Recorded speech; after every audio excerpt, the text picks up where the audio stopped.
और चलिए बढ़ेंगे आगे और अब बात करेंगे पश्चिम बंगाल विधानसभा चुनाव को लेकर जिस तरीके से शंखनाद हुआ है और एक के बाद एक अब तस्वीरें बंगाल के पर्सपेक्टिव से सामने आ रही है। पश्चिम बंगाल विधानसभा चुनाव से पहले भारतीय जनता पार्टी ने अपनी चुनावी रणनीति की को लेकर के जो तस्वीर पेश की है इसको और तेज कर दिया है। बीजेपी इस बार कोई कसर नहीं छोड़ना चाहती है। पार्टी ने राज्य में परिवर्तन रथ यात्रा निकालने का ऐलान कर दिया है, जिसका उद्घाटन 1 मार्च को कूच बिहार साउथ से होगा और इस यात्रा के दौरान प्रधानमंत्री नरेंद्र मोदी समेत तमाम केंद्रीय मंत्री भी शामिल होंगे। प्रदेश बीजेपी अध्यक्ष समीक भट्टाचार्य के मुताबिक ये रथ यात्रा पूरे राज्य के 9 हिस्सों से होकर गुजरेगी, तकरीबन 5000 किलोमीटर का सफर तय करेगी। यात्रा में लगभग 60 बड़ी और 300 से ज्यादा छोटी पब्लिक मीटिंग्स आयोजित की जाएंगी। यात्रा का समापन कोलकाता के ब्रिगेड मैदान में होगा, जहां पीएम मोदी जनता को संबोधित करेंगे। मार्च के दूसरे सप्ताह की बात करें, दूसरे सप्ताह की आखिर में लगभग 14 से 15 मार्च को यह समापन रैली आयोजित होने वाली है, इसकी संभावना है। और जो विश्लेषक है, जो एक्सपर्ट है, उनका कहना है कि रथ यात्रा बीजेपी की रणनीति का एक अहम हिस्सा है, ताकि सत्तारूढ़ ममता बनर्जी और उनकी पार्टी को घेरे रखा जा सके और आने वाले पश्चिम बंगाल के विधानसभा चुनाव में कहीं ना कहीं जिस तरीके से ग्राउंड तैयार करना है उसको लेकर एक रूपरेखा जनता के बीच रखी जा सके। गृह मंत्री अमित शाह भी लगातार राज्य का दौरा कर रहे हैं, बीते दिनों भी पहुंचे थे और पार्टी के नेताओं की मौजूदगी में इस यात्रा को प्रभावशाली ये बनाता जा रहा है। साथ ही साथ आपको बता दें, बीजेपी का जो बड़ा अभियान है, यात्रा 1 मार्च से शुरू होगी, कूचा बिहार साउथ से शुरू होगी। इसके साथ साथ आगे चलते हुए 5000 किलोमीटर का सफर जो है वो तय करेगी। लेकिन सवाल वही कि आखिर इस पश्चिम बंगाल विधानसभा चुनाव को लेकर कि ये तपिश अभी से क्यों इस तरीके से नजर आ रही है और इस रथ यात्रा के मायने क्या है, जानेंगे। हमारे साथ खास मेहमान जुड़े हुए हैं, तपोष पाल बीजेपी प्रवक्ता, राम प्रकाश पांडे टीएमसी नेता, डॉक्टर शिवानंद उलियालकर कांग्रेस प्रवक्ता हमारे साथ कनेक्ट है। एक एक करके सभी की प्रतिक्रिया में जाऊंगी, लेकिन सबसे पहले बीजेपी के प्रवक्ता तपोष पाल जी, ये बताइएगा, ये रथ यात्रा जिसकी तस्वीर सामने आती है, जनता के बीच जा रहे हैं, बहुत अच्छी बात है, लेकिन ये रथ यात्रा का मूल उद्देश्य क्या है, क्या मोटिव?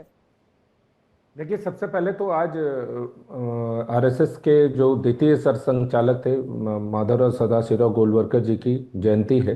आप सबको बहुत बहुत शुभकामनाएं, गुरु जी की जयंती है। रामकृष्ण परमहंस जो विवेकानंद जी के गुरु थे, उनकी भी जयंती, उसकी भी बहुत बहुत शुभकामनाएं। और आज छत्रपति शिवाजी महाराज की जन्म उत्सव है, उसकी भी बहुत बहुत शुभकामनाएं। देखिए, सबसे पहले जो पश्चिम बंगाल में हमारी परिवर्तन यात्रा है, जो कि 1 मार्च से स्टार्ट होगा, ये परिवर्तन यात्रा साफ साफ ये हम जनता को जागृत करने जा रहे हैं। हम जनता को ये बताने की कोशिश कर रहे हैं कि ये सरकार जो कि कटमनी, सिंडिकेट और हिंसा की राजनीति है, इससे बंगाल को मुक्ति दिलाने की आवश्यकता है। जिस तरीके से यहाँ पे अराजकता दिन ब दिन बढ़ती जा रही है, घुसपैठियों को बढ़ाया जा रहा है और घुसपैठी ही परिवर्तन ही क्यों रखा है, इसका नाम परिवर्तन ही क्यों? आप परिवर्तन क्या जनता के पर्सपेक्टिव से सरकार का परिवर्तन बताना चाह रहे हैं, सरकार का बदलाव बताना चाह रहे हैं, क्या कहना चाह रहे हैं, इसका सार क्या है? सत्ता परिवर्तन का ये शंखनाद है। ठीक है, और शिवानंद उलियालकर कनेक्ट है और टीएमसी के नेता भी कनेक्ट है, एक एक प्रतिक्रिया उनसे ले लेते हैं। राम प्रकाश पांडे जी, आपको यानी कि सत्तारूढ़ पार्टी को उखाड़ फेंकने के लिए परिवर्तन रैली अब बीजेपी लाने वाली है, इसकी काट क्या आपके पास है क्या? जी, हमारे पास अच्छी काट है। ये परिवर्तन रैली ये है कि राजा राम मोहन को अंग्रेजों का दलाल बताएंगे, मातंगनी को मुसलमान बताएंगे और पश्चिम बंगाल में हिंदू मुसलमान का दंगा लगवाएंगे। ये परिवर्तन रैली करेंगे, क्योंकि रविंद्रनाथ टैगोर जी को इलेक्शन के समय याद करते हैं और उत्तर प्रदेश में जहां यहाँ डबल इंजन की सरकार है, वहां बच्चों को पाठ्यक्रम से उनका चीज हटा देते हैं। विवेकानंद जी को ये कहते हैं कि वो वामपंथी विचारधारा के थे, तो ये परिवर्तन रैली है। ये तो इनकी परिवर्तन पश्चिम बंगाल को गुजरात मॉडल बनाने, गुजरातियों का तो क्या करें, गुलाम बनाने के लिए परिवर्तन। आपकी पार्टी में भी कई दफा ऐसे बयान आते हैं, हुमायूं कबीर भी थे, एक और आपके शख्स विधायक थे जो कह रहे थे कि ममता बनर्जी से लेना देना ही नहीं है, मार काट पर उतर आए थे, उन पर तो आप कार्रवाई कर नहीं पाए और आप बात कर रहे हैं गुंडागर्दी की, जंगल राज की। अच्छा, तो माने हुमायूं कबीर ने व्यक्तिगत, किंतु राजा राममोहन जी को अंग्रेजों का दलाल इन्होंने बोला। राजा राममोहन को अंग्रेजों का दलाल थे, हम तो पूछते हैं इनसे।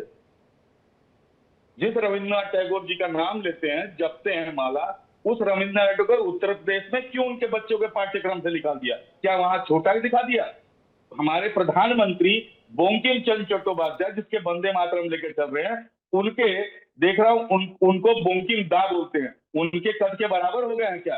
पश्चिम बंगाल को गुजरात के साथ ये जो विलीन करने का इनका अस्तित्व है, तो पश्चिम बंगाल की जनता इनकी बात नहीं सुनेगी। पश्चिम बंगाल शुरू से अपना एक अस्तित्व बना के चलिए। हमारी तो ये अस्तित्व की लड़ाई है। अरे सुनिए ना, अस्तित्व की लड़ाई आपके लिए, आप कह रहे हैं अस्तित्व की लड़ाई है, आपने खुद ही कबूल लिया, यानी कि आप देख रहे हैं ग्राउंड बनता होगा बीजेपी के फेवर में, ये तो आपने अपने मुंह से कबूल लिया। अभी शिवानंद उलियालकर जी, ये मुझे बताइएगा, बीजेपी के इस परिवर्तन रैली को शिवानंद उलियालकर कैसे समझ रहे हैं? क्या नया आने वाला है इसमें? गुड मॉर्निंग रितु जी, पूरा पैनलिस्ट को नमस्कार। आज हमारे भगवान छत्रपति शिवाजी महाराज की जयंती की बहुत बहुत शुभकामनाएं सबको। देखिए, आदरणीय देश के प्रधानमंत्री नरेंद्र मोदी जी 11 साल आए, कौन सा अच्छा काम किया, अब कौन सा परिवर्तन किया देश में? अभी अभी आप ही जाइए गूगल पे, आप ही देखो क्या हुआ है। महंगाई चरम पर है, युवा युवती को रोजगार नहीं मिल रहे, पेपर लीक कर रहे हो, किसान आत्महत्या कर रहे हो। हो रहा है शिवानंद जी, कहाँ पेपर लीक हो रहा है? उत्तर प्रदेश में, बिहार में, उत्तराखंड में। जी जवाब दीजिएगा इस पर शिवानंद जी को। और दूसरी बात रितु जी, आदरणीय देश के प्रधानमंत्री नरेंद्र मोदी जी कोई कुछ अच्छा काम नहीं किया। नाम नरेंद्र काम सरेंडर जी, नाम नरेंद्र काम सरेंडर की जी आवाज आ रही है? जी जी आपकी आवाज आ रही है। तपोषपाल जी जवाब दीजिए शिवानंद जी को, बड़े आरोप आप पर। जी जी, क्या क्या प्रश्न था, एक बात दोहरा देंगे? शिवानंद उलियालकर कह रहे हैं कि आप लोगों ने देश में भी बड़े बड़े जुमले दिए, देश में बड़े बड़े वादे किए, लेकिन वो वादे धरातल पर नजर नहीं आ रहे हैं। प्रधानमंत्री को भी घेर रहे हैं और इस परिवर्तन रथ यात्रा को भी शिवानंद उलियालकर घेर रहे हैं। देखिए, देश में बड़े स्तर पे बहुत बड़े बड़े परिवर्तन हुए। अगर आप देश की बात करेंगे तो 2014 से पहले कोई भी यूपीआई ट्रांजैक्शन नहीं होते थे। यूपीआई हम लेके आए थे। कांग्रेस के जो पी चिदम्बरम थे, वो संसद में खड़े होके ऐसा मजाक उड़ाते थे कि मोबाइल से हम 2 रुपए ट्रांसफर करेंगे, व्हाट अ जोक। और उसके बाद देखिए, यूपीआई में सबसे बड़े ट्रांजैक्शन के हम इस समय करता धरता है पूरे दुनिया में, और इस समय एआई का पूरे दुनिया में सबसे बड़ा समिट हम कर रहे हैं। ये भी बहुत बड़ा फुटप्रिंट है, और वो एआई समिट अभी चल रहा है। जहां तक आज का विषय है परिवर्तन यात्रा की, तो मैं बता दूं कि किसान के बारे में बोलो। पूरे के पूरे बंगाल त्रस्त है। रोज वैली चिटफंड का घोटाला हुआ था, कैश फॉर क्वेरी का घोटाला हुआ था, एसएससी का घोटाला हुआ था, नगर पालिका नगर निगम का घोटाला हुआ था। अरे तपोषपाल जी, अभी इधर उधर मत करिए, ये सब मत करिए, इधर उधर मत जाइए। मुझे भी पश्चिम बंगाल पर जवाब चाहिए। और शिवानंद जी का ये हर दफा जब भी वो कनेक्ट होते हैं, वो इसी तरीके से मुद्दे को डाइवर्ट करते हैं। शिवानंद जी, पश्चिम बंगाल पर रहिए। मैं चाहती हूँ कि आप ये बताइए, पश्चिम बंगाल में आप तो ममता बनर्जी के साथ भी कॉन्टेस्ट नहीं कर रहे हैं ना, आप एक साथ तो चुनाव नहीं लड़ रहे हैं ना। ममता बनर्जी कांग्रेस के साथ लड़ने में इंटरेस्टेड है, अगर हैं तो आप बता दीजिए। और परिवर्तन रथ यात्रा अगर बीजेपी निकाल रही है, तो इसका मतलब तो यही है कि एक ग्राउंड तैयार हो रहा है बीजेपी के फेवर में। आप कैसे नकार सकते हैं इस चीज को? रितु जी, आदरणीय देश के प्रधानमंत्री नरेंद्र मोदी जी मेरे भी है, 140 करोड़ जनता का है। इन्होंने सीबीआई, ईडी, इनकम टैक्स, चुनाव आयोग हाथ में लेके घुसपैठी। मत शुरू करिए ना। अभी देखिए, पश्चिम बंगाल पूछने लग जाऊंगी, आपके पास जवाब नहीं रहता है। आप पश्चिम बंगाल पर रहिए ना। क्यों ईडी, सीबीआई, आईपैक मामले में क्या छुपा रही थी फिर ममता बनर्जी? क्यों गई थी हरी फाइल लेकर के भाग के वहां से? वो अमित शाह जी बोल रहे हैं, आरटीआई में हमने डाल के पूछा है, घुसपैठी का कोई रिकॉर्ड ही नहीं है बीजेपी के पास, अमित शाह जी के पास। घुसपैठी के नाम पे एनआरसी करने जा रहे हैं, दलित, मुस्लिम वोट, माइनॉरिटी वोट काटने जा रहे हैं। स्टांस बदलते रहिए। रामप्रकाश पांडे जी से जवाब ले लेते हैं। रामप्रकाश पांडे जी, आपके ऊपर बड़े आरोप ये लगते हैं कि आप विकास के लिए बातें करते हुए इतने सालों से वहां पर सत्ता चला रहे पश्चिम बंगाल की जनता को आप ठग रहे हैं, और यही मैसेज परिवर्तन रैली के जरिए बीजेपी पहुंचाना चाहती है। जी, मैं अभी मेरे प्रवक्ता बोल रहे थे कि रोज वैली और ये, तो मैं पूछता हूं उनसे कि नारदा श्री कांड का जिनको दिखाया हुआ था वीडियो में, उस सुवेंदु अधिकारी को अपने प्यारा पुत्र बना रखा है, तो उसके बारे में क्या तपोज पाल जी बोलेगा जवाब परिवर्तन देंगे। रैली में? तपोज पाल जी।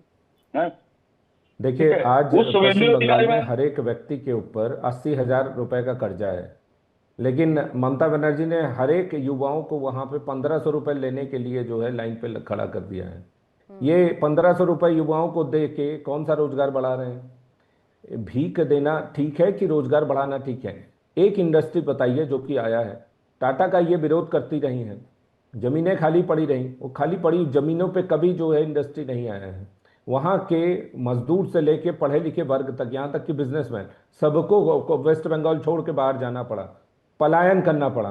कटमनी और इतने बुरी तरीके से वहाँ पे घेरा हुआ है आज की डेट में भी कि आप उसके लिए कल्पना नहीं कर सकते हैं। अभी रिसेंटली आपने देखा था कि अभिषेक बनर्जी जो कि संसद भवन में खड़े होके कह रहे थे कि पढ़ाई में भी जीएसटी लगेगा, दूध पीने में जीएसटी। बीसीसीआई का सेक्रेटरी बना रखा है, मेरे को कहीं पर दिखा दीजिए ना अमित शाह का बेटा बैग पकड़ा, जब अंतिम जिसको संस्कार बना रखा है, जीएसटी हमने लगेगा, पैसा कमा उसके लिए निर्मला सीतारमन जी खड़े होके उनके सारे जो है क्लैरिफिकेशंस दिए हैं कि जीएसटी जितने जगहों पे इन्होंने नाम लिया है उन सब जगहों पे जीएसटी बिल्कुल नहीं लगता है। लास्ट रिचुअल पे जीएसटी नहीं लगता है, बच्चों की शिक्षा पे जीएसटी नहीं लगता, दूध पे उनको अपने मुख्यमंत्री बना दिया। कहीं पर भी शुभेंदु अधिकारी नारदा श्री कांड वाले क्या है? प्रतिपक्ष के नेता है, पश्चिम बंगाल की जनता क्या बेवकूफ है? हुआ है कि ये परिवर्तन रैली और जितने गुंडे हैं उनको बंगाल में कटमनी के माध्यम। रुकिएगा, राम प्रकाश पांडे जी, आपने एक बात बहुत सही बोली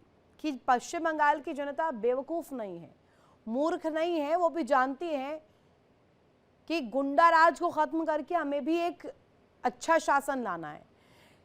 कहा जाता है जब भी टीएमसी की कार्यकर्ताओं को लेकर जिक्र होता है ना, उसको उनको गुंडों से कंपेयर किया जाता है कि घुसकर लोगों को परेशान करते हैं। इन तमाम जवाबों को कैसे देंगे आप? और जो विधायक कहते हैं काटने मारने वाली बात, आप उन पर तो कार्रवाई कर नहीं पाए। ममता बनर्जी अभी तक उस पर बोली नहीं है। उसका चरित्रण कीजिए ना बैठ के। शुभेंदु अधिकारी क्या है? नारदा स्टीरिंग करके पैसा लेने वाले। अरे आप ममता बनर्जी की पार्टी में शुभेंदु अधिकारी को छोड़िए, आप अपनी पार्टी की आइडियोलॉजी बताइए ना, कैसे उतरेंगे चुनाव में, कैसे काट लाएंगे आप? या फिर एक्सेप्ट कर चुके हैं साइलेंट तौर पर कि हाँ बीजेपी ग्राउंड तैयार हो रहा है, बीजेपी आगे आने वाली है, हार मान गई है टीएमसी? क्यों, कैसे मान लेंगे? बीजेपी का ग्राउंड जो 365 दिन में एक दिन नहीं आता, इलेक्शन के समय परिवर्तन रैली लगता है, 365 दिन साल में होता है, उसमें एक दिन भी आके जनता के हित में कोई काम करके नहीं दिखाए और परिवर्तन रैली अंत में दिखाए। जी, आप चुनाव आते आते आप ये नया एक शिगुफा ले आते हैं परिवर्तन रैली के नाम का। राम प्रकाश पांडे जी कह रहे हैं आप पर बड़ा आरोप लगा रहे हैं। तपोज पाल जी, आपको आवाज मिल रही है? शायद हमारा संपर्क नहीं है, दोबारा से साधने का प्रयास करेंगे संपर्क। हालांकि शिवानंद जी कुछ कहना चाह रहे थे। शिवानंद जी अपनी बात रखिएगा। और बंगाल की चुनाव को लेकर के जो अभी से ही चुनावी बिसात जो तैयार हो रही है, शंखनाद तो हो चुका है। हर दफा हर दिन देखते हैं हम किसी ना किसी बड़े चेहरे का दौरा वहां पर रहता है, चाहे गृह मंत्री हो और प्रधानमंत्री को लेकर के भी जिक्र हो रहा है कि इस परिवर्तन रैली में वो शामिल होंगे। अब कोलकाता में इस तरीके की आवाजें सुनाई दे रही है कि अंदर खाने कहीं ना कहीं ममता बनर्जी और उनकी सरकार को उखाड़ फेंकने के लिए जनता भी उत्सुक है। इन तमाम पॉइंटर्स पर कैसे आप काउंटर करेंगे? जीतू जी, दुर्गा पूजा के लिए ममता बनर्जी ने सबको 1.5 लाख रुपए उन्होंने जितना दुर्गा पूजा का होता है उनको हिंदुओं को दिया है। दूसरी बात, हिमायू बीजेपी का बी टीम है, ये लोग हिंदू मुस्लिम करना चाह रहे हैं। इसके बिना बंगाल के लिए आदरणीय देश के प्रधानमंत्री नरेंद्र मोदी जी 11 साल में कौन सा अच्छा काम किया बंगाल के लिए बताइए? घुसपैठी बोल रहे हैं, हमने आरटीआई डाला अभी अमित शाह जी के उधर, कोई भी एक भी रिपोर्ट उनके पास नहीं, घुसपैठी की रिपोर्ट ही नहीं है। आप ही देखिए, आरटीआई हमने डाल के निकाला, रितु जी वही बोलने जा रहा था। दूसरी बात देखिए, घुसपैठी इतना ही है तो बांग्लादेश को इतना मदद क्यों किया? फिर अभी पार्लियामेंट हाउस में निर्मला सीतारमण, आदरणीय देश के प्रधानमंत्री नरेंद्र मोदी जी, ओम बिरला जी क्यों गए थे बांग्लादेश में? अगर हिंदुओं के ऊपर अत्याचार हो रहे वहां कहते हैं फिर शिवानंद हुलियालकर, उसे डिप्लोमेसी कहते हैं। और प्रधानमंत्री नरेंद्र मोदी ने ये कहा है कि अब नई सरकार, वहां पे स्टेबिलिटी बन रही है और पड़ोसी मुल्क अगर स्टेबल हो जाए, स्थिरता आ जाए, उसमें हमारा भी फायदा है, क्योंकि हमारे पड़ोसी अगर खुश है तो हम भी खुश रहेंगे। इसमें आपको क्या दिक्कत है शिवानंद हुलियालकर? अगर वो शांति वहां पर स्थापित हो जाती है हिंदुओं के लिए, ओम बिरला अगर वहां चले जाते हैं और आवाज रखते हैं, एक मुद्दा रखते हैं, इसमें क्या दिक्कत है? अरे आप ही बोल रहे हैं, आप ही डिबेट में, रितु जी आपके साथ ही डिबेट किए, हिंदू के ऊपर अत्याचार हो रहा है बांग्लादेश में, फिर अदानी देश की पंतप्रधान नरेंद्र मोदी जी उधर मान लिया शिवानंद हुलियालकर, और ये सप्लाई डिबेट, ये डिस्कशन बंगाल पर है, ना कि बांग्लादेश पर। वो रहने दीजिए, वो होगा ही डिस्कशन। अब दोबारा बंगाल पर आ जाइए। अब के नाम पे महाराष्ट्र हो, बिहार हो, हरियाणा हो, या पश्चिम बंगाल हो, या उत्तर प्रदेश में घुसपैठी के नाम पे फिर बांग्लादेश में ओम बिरला को भेजते हो। अब आप कूटनीति कर रहे हो, डुप्लीकेट चल रहे हैं बीजेपी आरएसएस का। ये नहीं होना चाहिए। क्यों मदद किया? फिर हिंदू के ऊपर अत्याचार हो, हिंदू के ऊपर एक चू भी क्या नहीं बोला मदद किया? क्या मदद किया? नहीं, मदद क्या किया? इसे डिप्लोमेसी का नाम देते हैं शिवानंद जी। मैं वही 4 दफा आपको कह चुकी हूँ, आपको समझ नहीं आ रहा है। तब पुष्पाल जी ये मुझे बताइए कि कह रहे हैं कि ओम बिरला क्यों जा रहे हैं बांग्लादेश पर, और इससे पहले एस जयशंकर क्यों गए थे, प्रधानमंत्री ने चिट्ठी क्यों लिखी, और क्यों चाहते हैं, क्यों इन्वाइट कर रहे हैं? मतलब प्रश्न क्या है? वो तो डिप्लोमेसी, फॉरेन डिप्लोमेसी के पार्ट है, वो इनवाइट होगा तो वहाँ जाना पड़ेगा। और हमारे जो पड़ोसी हैं उनके साथ अच्छे रिलेशन डेवलप करना है। तो ये तो जेन्युइन क्वेश्चंस है। हम तो अपने पड़ोसियों के साथ अच्छे रिश्ते बना के चलेंगे ना, इसमें डाउट क्या है? व्हाट इज, एक तो उनकी आवाज मुझे बिल्कुल नहीं सुनाई दे रही, अगर आप दोहरा दे प्रश्न। ठीक है शिवानंद हुलियालकर, ये पश्चिम बंगाल में ममता बनर्जी, चाहे आईपैक का मामला हो, घुसपैठ का मामला हो, एसआईआर हो, या अवैध घुसपैठ को लेकर तस्वीर पेश करनी हो, हर मुद्दे पर कहीं ना कहीं बहुत आक्रामक तौर पर सामने आती है। लेकिन ये कांग्रेस के साथ नहीं आती हैं, वो अकेले आती हैं, अलग थलग आती हैं। उनको कांग्रेस का साथ चाहिए भी नहीं, जितना उनकी बॉडी लैंग्वेज में और जितना अभी तक उनके बयानों में देखा गया है। तो आप ये बताइए कि कांग्रेस की तैयारी क्या है इस परिवर्तन रैली को काउंटर करने के लिए?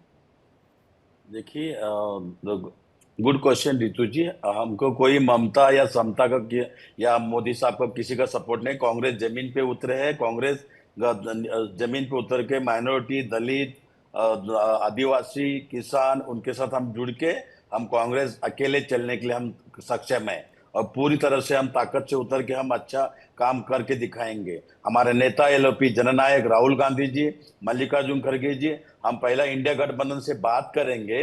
अगर ममता दीदी आ गए तो वेलकम, नहीं आए तो भी हम अकेले लड़ने के लिए सक्षम है। ममता और समता वाला भी आपने बोल दिया, तो ये एक पॉइंट बन गया है कि ममता और समता, आपको चाहिए ही नहीं ममता और समता का सपोर्ट। राम प्रकाश पांडे जी जुड़े हुए हैं। राम प्रकाश जी वो कह रहे हैं कि ममता, समता, मोदी, किसी का भी सपोर्ट नहीं चाहिए कांग्रेस को। जी, वो उनकी गणतांत्रिक अधिकार है, उन्हें क्या चाहिए क्या नहीं चाहिए। किंतु ममता अपने में खुद एक स्तंभ है, एक पिलर है, जिसने 34 साल के अपशासन को उखाड़ फेंका था, और उसमें ये क्षमता है, और इसीलिए इनके दुरुपयोग करे हुए ईडी और सीबीआई का जवाब वो खुद देती है और पहुंचा गई। ये एसआईआर करके जो नाम काटने थे, तो दीदी ने दिखाया कि कैसे रोका जाता है। तो इनकी पश्चिम बंगाल में कोई भी चीज दीदी आज तक आंकड़े नहीं दे पाई है। दीदी आज तक आंकड़े नहीं दे पाई है राम प्रकाश पांडे जी, आज तक नहीं दे पाए। आंकड़े दिए आप लोगों ने, कोर्ट गए हैं आप लोग।